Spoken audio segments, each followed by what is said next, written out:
Hello guys, हमारे YouTube channel bio विज्ञान में आपका बहुत बहुत स्वागत है। दोस्तों, पिछली वाली वीडियो में हमने बात कर ली थी जीव विज्ञान के बारे में। बेसिक इंफॉर्मेशन सारी मैंने सल्टा दी, सबको बता दिया आपको।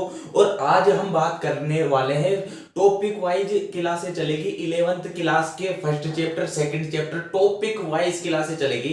तो आज पिछली वाली वीडियो में हमने बता दिया था जीव विज्ञान के बारे में, बेसिक इंफॉर्मेशन बता दी थी, विज्ञान क्या है, जीव विज्ञान क्या है। तो बेसिक नॉलेज जितनी भी है उतनी बता दी। आज हम 11th एनसीईआरटी बायोलॉजी की स्टार्ट करेंगे। 11th एनसीईआरटी आज से 11th एनसीईआरटी की अलग क्लासें चलेगी और 12th एनसीईआरटी की अलग क्लासें चलेगी। दोस्तों, मैं आपका फालतू समय खराब नहीं करूंगा। उससे पहले मैं आपको एक बहुत बहुत इंपॉर्टेंट जानकारी देना चाहता हूं, आपके लिए बहुत इंपॉर्टेंट है। एक तो देखो, बायोलॉजी की दो बुकें होती हैं। एक तो 11th की एनसीईआरटी की होती है। बायोलॉजी की वैसे कई बुकें होती हैं। एक तो होगी हमारे से संबंधित बायोलॉजी के छात्रों के लिए, एक तो 11th एनसीईआरटी होती है, एक होती है 12th एनसीईआरटी।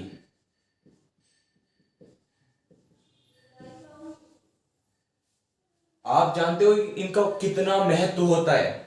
11th की बायोलॉजी की एनसीईआरटी और 12th की बायोलॉजी की एनसीईआरटी का कितना महत्व होता है। अगर आप नीट की तैयारी करते हो, तो बायोलॉजी में 11th और 12th की एनसीईआरटी से बाहर कुछ नहीं आता। अगर आप बीएससी की तैयारी करते हो तो आधार यही रहता है। एमएससी की तैयारी करते हो तो उसमें भी यही आती है। ठीक है, 11th में आएगी 11th की एनसीईआरटी, 12th में 12th की एनसीईआरटी आएगी। और नीट में क्या होता है, 11th और 12th की एनसीईआरटी का पूरा एनसीईआरटी का सिलेबस ही आता है और बाहर से कुछ नहीं आता। बीएससी की बात कर ले, एमएससी की बात कर ले, टॉपिक वही रहते हैं। बस थोड़ा सा क्या है, एक्स्ट्रा हमको विस्तार में बता दिया जाता है, मतलब थोड़ी सी डिटेल और दे दी जाती है, लेकिन टॉपिक वही रहते हैं, चीजें वही रहती है। इसलिए आपका 11th और 12th एनसीईआरटी को समझना बहुत बहुत आवश्यक है। कंपटीशन के एग्जाम की दृष्टि से भी ये बहुत इंपॉर्टेंट है। इसलिए इस चैनल पे अगर आप नए हो तो इसको सब्सक्राइब कर देना, शेयर कर देना। इसमें आपको सभी टॉपिक डिटेल वाइज कराए जाएंगे। यदि आप 11th के छात्र हैं, यदि आप 12th के छात्र हैं, नीट के छात्र हैं, बीएससी के छात्र हैं, एमएससी के छात्र हैं, तो सबके लिए वीडियो उपलब्ध कराई जाएगी। डिटेल में टॉपिकों को पढ़ाया जाएगा। चलो दोस्तों, अब हम आगे की बात करते हैं। इसको मैं रफ कर देता हूं।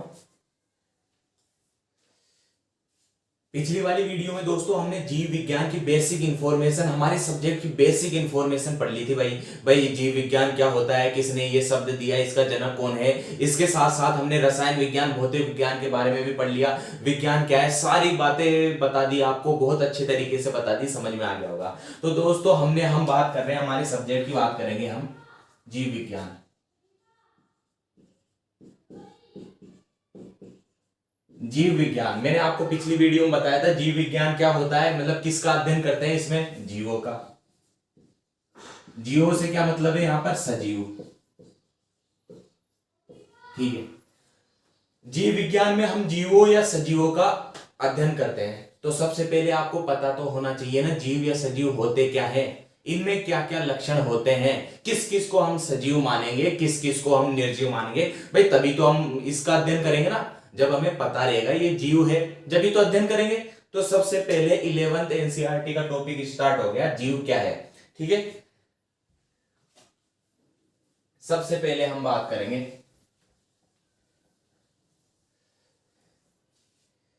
11th एनसीईआरटी, यहां से चालू हो रही है आपकी 11th की एनसीईआरटी। सारे टॉपिक कराए जाएंगे 11th एनसीईआरटी।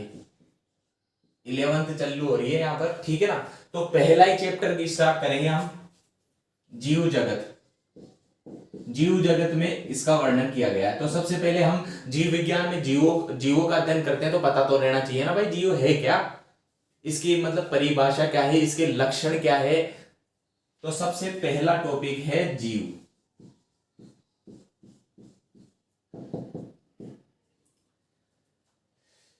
जीव, जीव का मतलब यहां पर किस किस किससे है, सजीव से।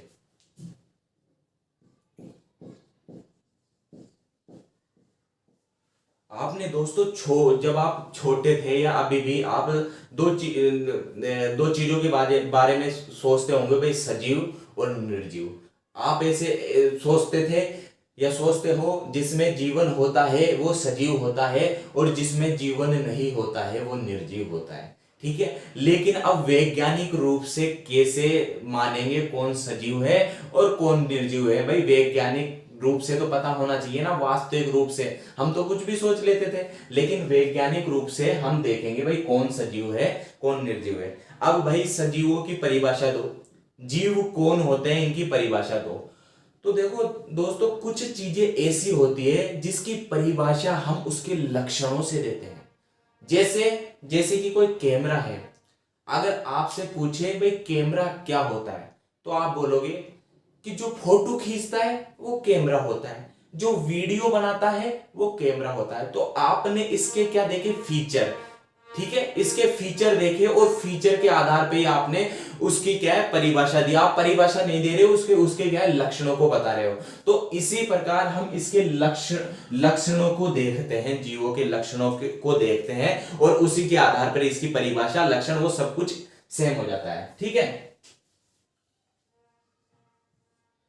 सबसे पहले अब देख लेते हैं भाई, आप कह रहे हो लक्षणों को देखना है तो लक्षणों को देख लो।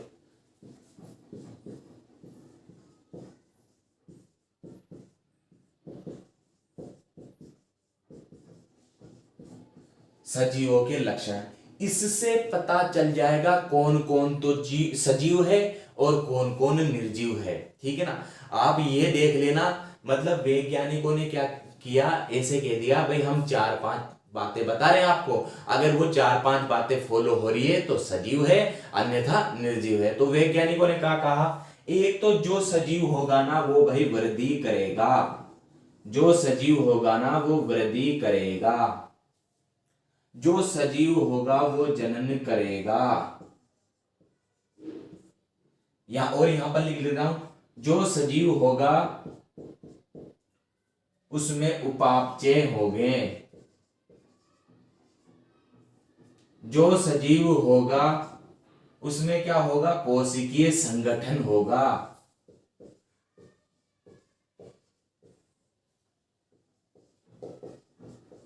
कोशिकीय संगठन होगा। मैं एक बार देख लेता हूं, आपको इससे नीचे दिख रहा है क्या? जी दिख रहा है, दिखा। ठीक है ना, पांचवा क्या होगा? जो सजीव होगा उसमें स्वचेतना होगी। अगर ये मतलब अगर कोई वृद्धि कर रहा है, कोई जनन कर रहा है, कोई उपापचय कर रहा है, कोई का कोशिकीय संगठन है और स्वचेतना है, अगर वो सारी चीजें इसमें दिखी तो भाई वो जीव है, और नहीं दिखी तो निर्जीव है। इस तरीके से वैज्ञानिक रूप से हम पता करते हैं कौन जीव है, सजीव है और कौन निर्जीव है। ठीक है, अब इसके सजीवों के लक्षणों को हम क्या है डिटेल में 1 बाय 1 देखेंगे, 1 बाय 1 देखेंगे।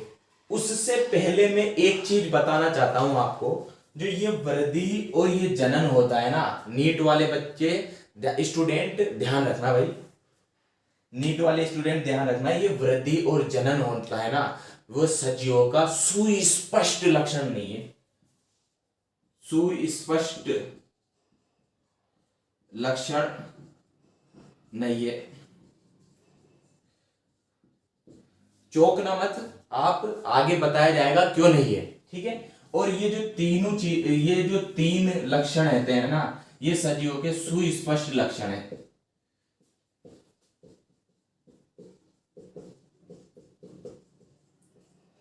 ठीक है, ये तो सुस्पष्ट लक्षण नहीं है, वृद्धि और जनन, और ये उपापचय, कोशिकीय संगठन, स्वचेतना, ये क्या है? सुस्पष्ट लक्षण है। मतलब जिसमें वृद्धि हो रही है और जनन हो रहा है, उसके उसके आधार पर हम बिल्कुल 100% कह नहीं सकते भाई ये जीव ही है, होता तो ये भी है लेकिन 100% निर्धारित नहीं कर सकते।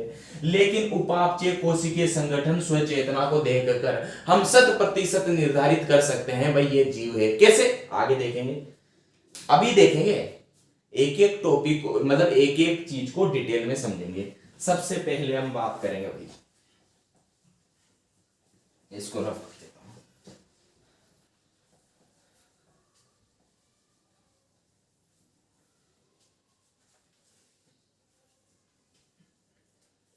सबसे पहले बात करते हैं वृद्धि।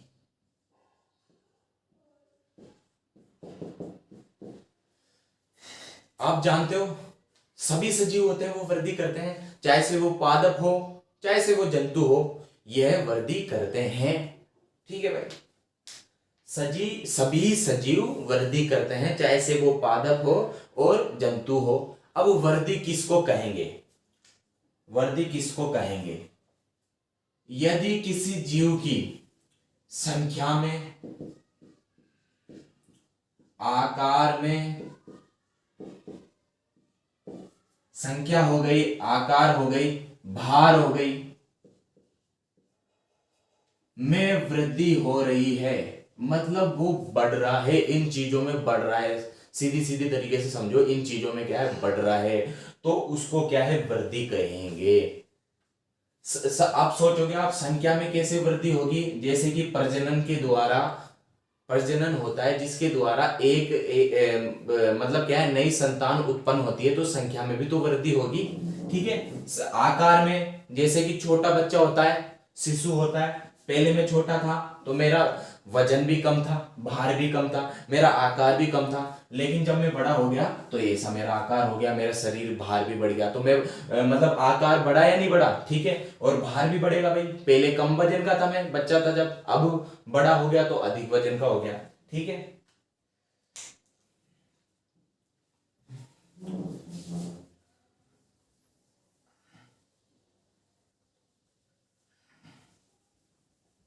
अगर एनसीईआरटी की बातें आपको बताई जा रही है, एनसीईआरटी की, और बहुत इंपॉर्टेंट है, एनसीईआरटी पढ़ लिया तो सब कुछ पढ़ लिया, नहीं अपार। देखो भाई, यदि किसी जीव में संख्या में और भार में एक साथ वृद्धि हो रही है तो इसे वृद्धि का द्वियुग्मी लक्षण कहा जाता है। द्वियुग्मी, साथ साथ लिखते चलो, बहुत इंपॉर्टेंट चीज है, द्वियुग्मी लक्षण कहा जाता है। यदि संख्या में और भार में दोनों में एक साथ वृद्धि हो रही है तो यह क्या है, द्वियुग्मी वृद्धि का द्वियुग्मी लक्षण होता है, क्योंकि दो युग्मों में क्या हो रहा है, वृद्धि हो रही है। ठीक है, यहां तक मैं रफ कर देता हूं।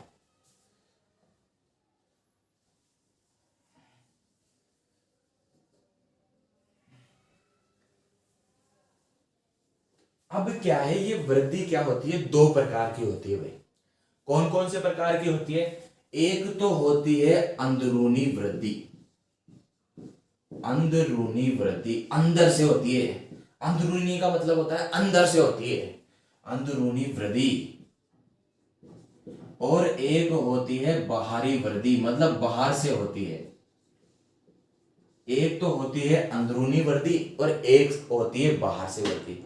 जैसे कि मैं मेरा ही एग्जांपल ले लेता हूं, मैं पहले छोटा बच्चा था, ऐसा मतलब डायग्राम पे मत जाना, मैं छोटा बच्चा था, तो मेरे शरीर के अंदर से वृद्धि होगी। ठीक है, मेरे शरीर के अंदर से वृद्धि होगी, इसलिए मेरी लंबाई भी बढ़ जाएगी, मेरा भार भी बढ़ जाएगा, मेरा आकार भी बढ़ जाएगा। ठीक है ना, अब मेरा क्या है, लंबाई, भार, आकार बढ़ गया। ठीक है, तो क्या हुआ, मेरे अंदर से वृद्धि हो गई, समझाने के लिए बता रहा हूं। और बाहरी वृद्धि किसे कहेंगे? जैसे कि रेत का टीला है, जैसे कि ये क्या है, रेत का टीला है भाई, रेत का टीला। अब क्या है, बाहर से मतलब अन्य जगहों से मिट्टी उड़ के आ गई, मिट्टी उड़ के आ गई और इस पे चिपक गई भाई, मिट्टी के कण आ गए, इस पे चिपक गए। तो पहले ये इतना था तो फिर ये इतना हो जाएगा ना, मिट्टी और कण चिपक जाएंगे, तो मतलब ये भी तो इसमें वृद्धि हुई, इसका भार बढ़ा। मतलब वृद्धि की परिभाषाएं क्या दे दी हमने, कि अगर संख्या में वृद्धि हो रही है, आकार में वृद्धि हो रही है, भार में वृद्धि हो रही है, तो इसका भी तो आकार और भार बढ़ रहा है ना, मतलब भार भी बढ़ रहा है इसका।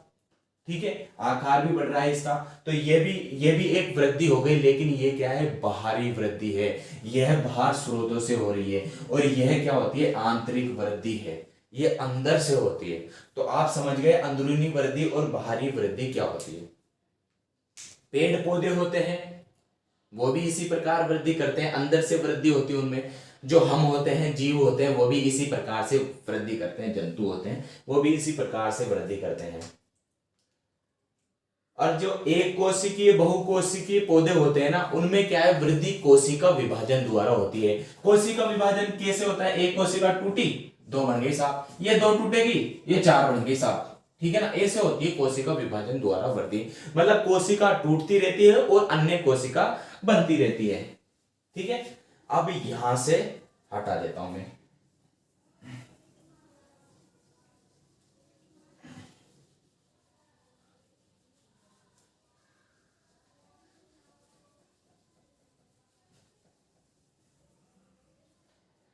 अब मैंने आपको एक बात कही थी, ध्यान से सुनना, कि वृद्धि जीवों का सुस्पष्ट लक्षण नहीं है। कहने का मतलब है वृद्धि,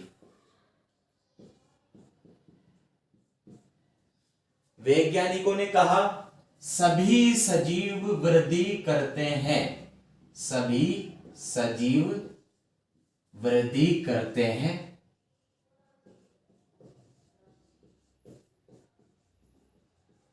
सभी सजीव वृद्धि करते हैं। अब वृद्धि की परिभाषा भी दे दी इन्होंने, अगर किसी चीज के संख्या में,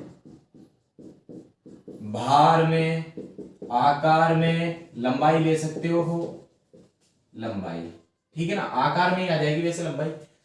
यदि किसी चीज की संख्या में, भार में, आकार में, लंबाई में वृद्धि होती है तो वृद्धि है वो, ठीक है ना। अब देखना, जैसे कि कोई बच्चा है, बच्चे में तो क्या है, आंतरिक रूप से वृद्धि हो रही है, अंदरूनी वृद्धि हो रही है, जिसके कारण वृद्धि है अंदरूनी, और वास्तव में ये क्या होता है, सजीव होता है। लेकिन मैंने एग्जाम्पल दिया था आपको बाहरी वृद्धि का, रेत के टीले का। रेत के टीले में क्या है, बाहर से मिट्टी आ गई और ये चिपक गई, जिसके कारण इसका क्या है, भार बढ़ गया, इसका क्या है, भार बढ़ गया। तो ये क्या सजीव है क्या, नहीं, ये सजीव नहीं है। ये क्या है, सजीव नहीं है, ये निर्जीव है, ये सजीव नहीं है। तो हम केवल जो अंदर की तरफ से वृद्धि होती है ना, अंदरूनी वृद्धि, वो ही सजीवों में पाई जाती है, सजीवों में बाहरी वृद्धि नहीं पाई जाती है।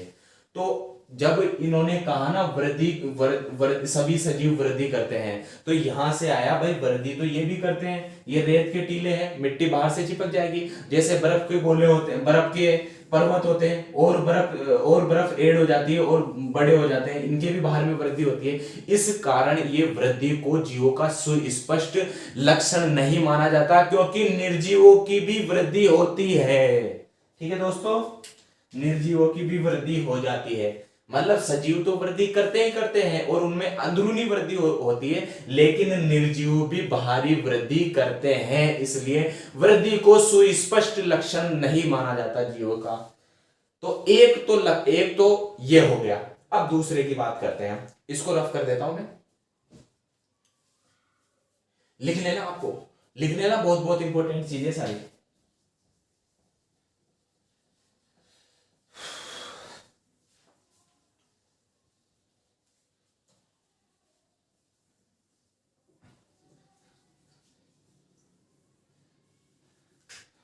दूसरी बात हो गई भाई जनन। जनन, जनन को इंग्लिश में बोलते हैं रिप्रोडक्शन।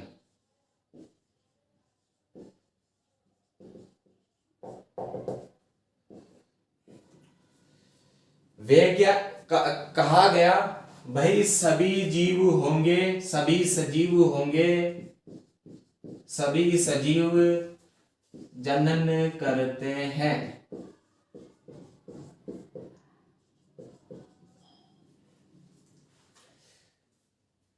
सभी सजीव जनन करते हैं। जनन का मतलब होता है अपने समान संतति उत्पन्न करना, चाहे से वो कोई भी जंतु हो, ठीक है, तो वो भी प्रजनन करेगा और अपने समान संतति उत्पन्न करेगा, अपने जाति के अस्तित्व को बचाने के लिए वो जनन करेगा, ठीक है।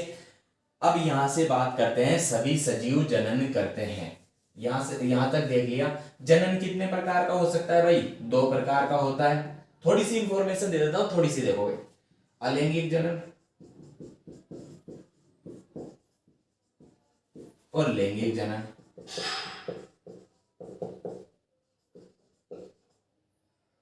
अलैंगिक जनन में एकल जनक होता है, एकल जनक ही संतति उत्पन्न कर लेगा। लैंगिक जनन होते हैं ना, उसमें नर व मादा दो जनक होते हैं, दो जनक। एक तो होता है अलैंगिक जनन जिसमें क्या है, एकल जनक संतति उत्पन्न कर लेता है, और लैंगिक जनन होता है जिसमें दो जनकों की आवश्यकता होती है। जो मनुष्य होता है उसके अंदर लैंगिक जनन पाया जाता है। हमें जनन करने के लिए नर व मादा दो की आवश्यकता होती है। नेक्स्ट, इसको थोड़ा सा रफ कर देता हूं, बोर्ड थोड़ा सा छोटा है दोस्तों।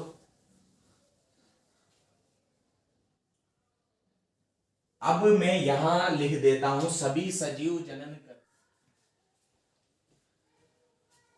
चलिए दोस्तों, इसमें एक चीज और आपको याद रखनी पड़ेगी, जैसे कि हम पहले ही बता चुके हैं, जनन को सजीवों का सुस्पष्ट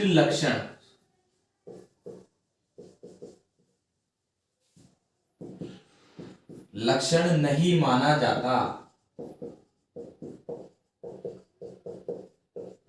आपको ध्यान रखना होगा, बहुत ध्यान रखना होगा इस चीज का। जनन को सजीवों का सुस्पष्ट लक्षण नहीं माना जाता, मतलब जिसमें जनन हो रहा है उसको देखकर हम 100% ये नहीं कह सकते भाई ये सजीवी है।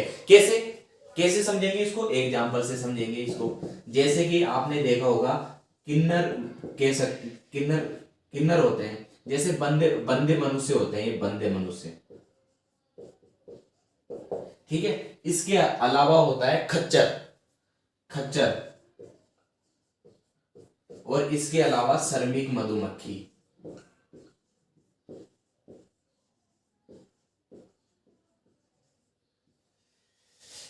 किन्नर हो गया, खच्चर हो गया, श्रमिक मधुमक्खी हो गया। अब ये देखो भाई, सभी सजीव जनन करते हैं, ठीक है ना। ये वाली लाइन देख ली आपने। अब ये जो एग्जाम्पल देखो, ये किन्नर हो गए, ये खच्चर हो गए, ये श्रमिक मधुमक्खियां, ठीक है ना। ये ऐसे होते हैं, ये जनन नहीं करते फिर भी सजीव होते हैं। ये जनन नहीं कर सकते फिर भी ये क्या होते हैं, सजीव होते हैं। इसलिए जनन क्या होते हैं, सजीवों का सुस्पष्ट लक्षण नहीं माना जाता। अब आपके दिमाग में एक चीज आ जाती होगी, जैसे कि ये क्या है, जनन नहीं कर सकते, मतलब बेबी उत्पन्न नहीं कर सकते, बच्चा उत्पन्न नहीं कर सकते, तो इनका निर्माण कैसे होता है। जैसे कि मैंने किन्नर पे तो वीडियो बना चुका हूं, बंदे मनुष्य का निर्माण हमसे ही कुछ सेक्स क्रोमोसोम में कुछ असामान्यता उत्पन्न हो जाती है, जिसके कारण हो जाता है। एक बार बता देता हूं, सेक्स क्रोमोसोम होते हैं, आप वीडियो को देख लेना, डिटेल से बताया गया है। सेक्स क्रोमोसोम में क्या है, असामान्यता उत्पन्न हो जाती है। जैसे कि फीमेल में तो कौन से होते हैं, एक्स एक्स, मेल में क्या होता है, एक्स वाई होते हैं। इनमें क्या है, असामान्यता उत्पन्न हो जाती है, जिससे हमसे ही बंदे मनुष्य या किन्नर बन सकते हैं। और ये जो किन्नर है ना, संतति उत्पन्न करके किन्नर का निर्माण नहीं कर सकते। ये बनते किससे, ये हमसे बनते हैं। जैसे कि खच्चर की बात कर लेता हूं, खच्चर कैसे बनेगा, यहां पर देख लेना छोटी सी जगह में। जैसे नर तो ले लिया भाई गधा, और मादा ले ली घोड़ी। नर ले लिया गधा और मादा ले ली घोड़ी, आपस में निषेचन की क्रिया करते हैं, तो ये खच्चर का निर्माण होता है, ठीक है। ये क्या है, खच्चर का निर्माण होगा। गधा तो नर होगा और घोड़ी क्या होगी, मादा होगी। इनमें सेक्सुअल प्रोसेस करते हैं तो खच्चर का निर्माण होता है। अब ये क्या है, ये खच्चर नए खच्चर को जन्म नहीं दे सकता, लेकिन फिर भी ये क्या है, सजीव है। श्रमिक मधुमक्खियों की बात कर लेता हूं। देखो, आपने मधुमक्खी के छत्ते देखे होंगे, और किसी को तो मधुमक्खी खा भी जाती है भाई। मधुमक्खी का छत्ता देखा होगा आपने, तो उसमें क्या होता है, छत्ते का संगठन बता देता हूं। उसमें क्या है, नर मधुमक्खियां पाई जाती है, उसमें रानी मधुमक्खी पाई जाती है, उसमें क्या होता है, श्रमिक, बाकी बची हुई श्रमिक मधुमक्खियां पाई जाती है। श्रमिक मधुमक्खियां बहुत सारी पाई जाती है, रानी मधुमक्खी केवल एक ही पाई जाती है, और कुछ नर पाए जाते हैं। अब क्या है, जो रानी मधुमक्खी होती है, एक दिन में कम से कम 2000 अंडे देती है, पूरे जीवन काल में 15 लाख अंडे देगी वो, ठीक है। और जिन अंडों से क्या है, लार्वा निकलेगा, और जिन लार्वाओं को खाने के लिए रॉयल जेली नामक पदार्थ नहीं मिलता है, वो श्रमिक मधुमक्खियां बनती है। और श्रमिक मधुमक्खियां बंदे होती है, ये जनन नहीं करती। इनका कामकाज क्या होता है, छत्ते की साफ सफाई करना, जो रानी के जो लार्वा होते हैं उनको पोषण प्रदान करने का कार्य करती है। और जो आपको डंक मारती है ना, डंक, वो ये श्रमिक मधुमक्खी मारती है डंक, ठीक है ना। तो दोस्तों यहां तक आपका कॉन्सेप्ट बिल्कुल क्लियर हो गया। हमने क्या है आज की वीडियो में वृद्धि और जनन के बारे में विस्तार पूर्वक पढ़ लिया।